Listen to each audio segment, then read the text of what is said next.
1, 2, 3, 4. I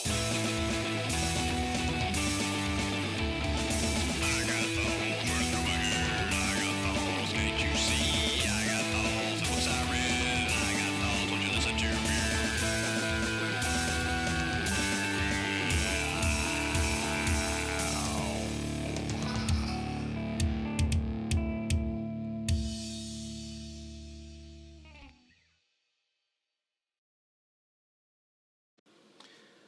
Now, one last thing I want to touch on with the book before I get into my review of it, as it were, is the final scene with Dr. Martin Dyer.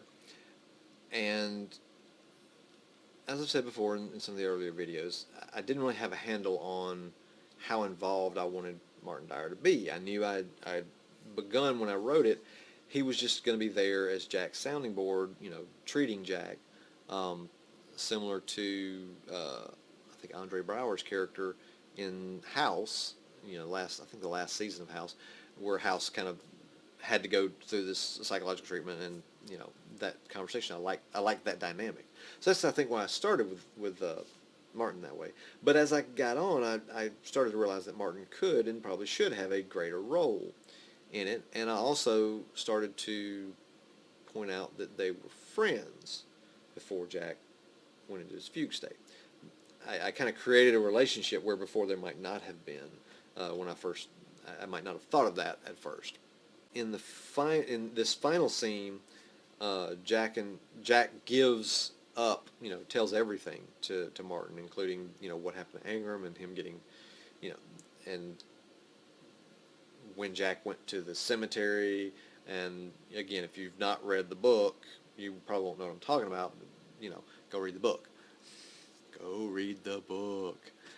But as I realized that Jack was telling him this and telling him about the servitors and telling him about the sleeper, and then telling him the Cthulhu name, speaking the Cthulhu name, I began to realize that Martin should take a bigger role, a more active role in the whole story.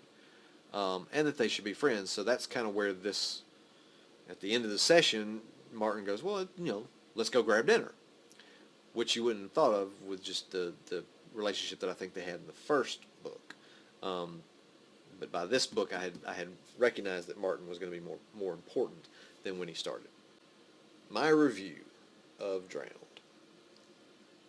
Now, having written the 6 books and not having read the 4th through the 6th books, it's been a while. Although the 6th and 5th one I clearly just read recently, but I haven't really had time to get away from them and get that perspective on them. Of the first 3, clearly this is the best one. I mean, this is I think 4.5, 5 stars. I mean, as I reread it, I was kind of struck by, number one, how well it read. It was a page turner. I was, flying through it. And if I remember right, this one is one of the longer ones of the first 3. The 4th one was much shorter. I think it was only like 24,000 words. But the 3rd one, I forget how many words it was, but it was fairly long for this. It was one of the longer ones of the series, and it just read quick, just zapped through it. I think it might have been a week.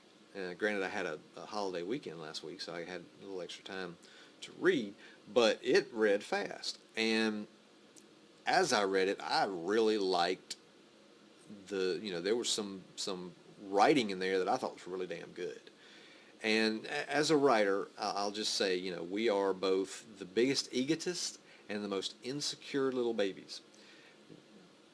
You have to be a little bit egotistical as a writer to think, well, my thoughts are important enough that other people should read them, other people should hear them.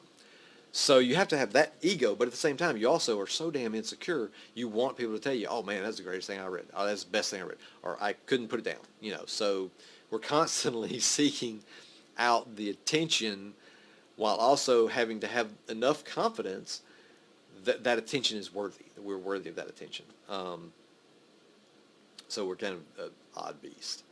But in this case, I think there was some really, really strong writing in there. Not quite sure what was going on that made it that way. It might have been my, my really strong history with religion and feelings about religion that caused that. Because again, the case that I saw on TV that kind of sparked this whole plot with Alice Martell and the children and all that, it was gone in a few months. Afterwards I checked in on what happened, but I couldn't tell you the name of the person that killed the kids. Now it's not like like one of those things that stuck in my head, like John Benet Ramsey's killer, or Casey Anthony, or those kind of stories that somehow have stuck in my head, but I can't remember this one, even though it was horrific. But like I said, I think the writing is really strong. I'm really happy with. If this was the only thing I wrote, and somebody read it, I think they would be impressed, or they would enjoy it. First off, I hope, but I think it would have an impact, an effect. So in that sense, I think 4.5, 5 stars. Really good writing. I think the story worked well. I believe that I knew I had a religion story in me with the series when I first started the series, knowing that there were going to be 6 books. And I think I came along with the idea of the metal black pretty quickly after starting First Stone. This one came in the middle of that, this idea. But then the 5th book and the 6th book, I knew what it was going to be. The 4th book, I didn't know so much. So I think having had the idea of this one pretty early on, combined with my thoughts on religion and the things I wanted to write about with that, I think that's one of the reasons it was such a strong book. I hope as I get through the last 3 that I don't go, oh crap, I really crapped the bed on that one. Because this I think is definitely a high point. If I had to guess right now, this may be the best one of the series. Although I think 5 and 6, I'm hoping as I reread them they'll be pretty strong. We'll see as I get there. But this one I think is really good. It is necessary that you read the previous 2.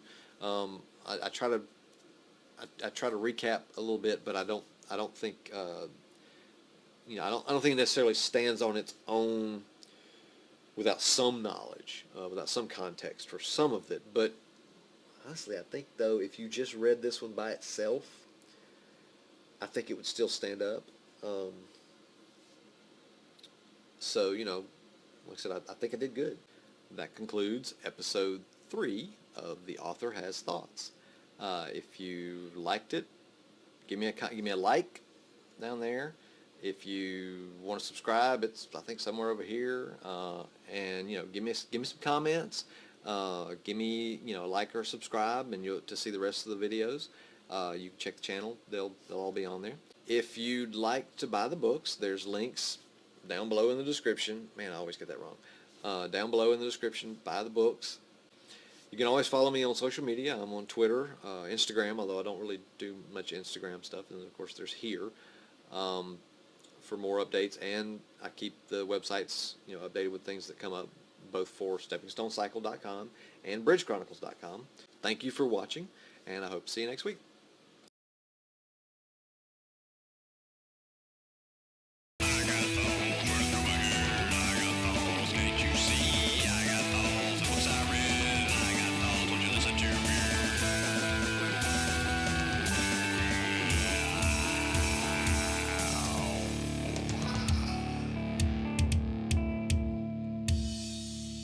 Hi, how you doing? Welcome to the whatever this is.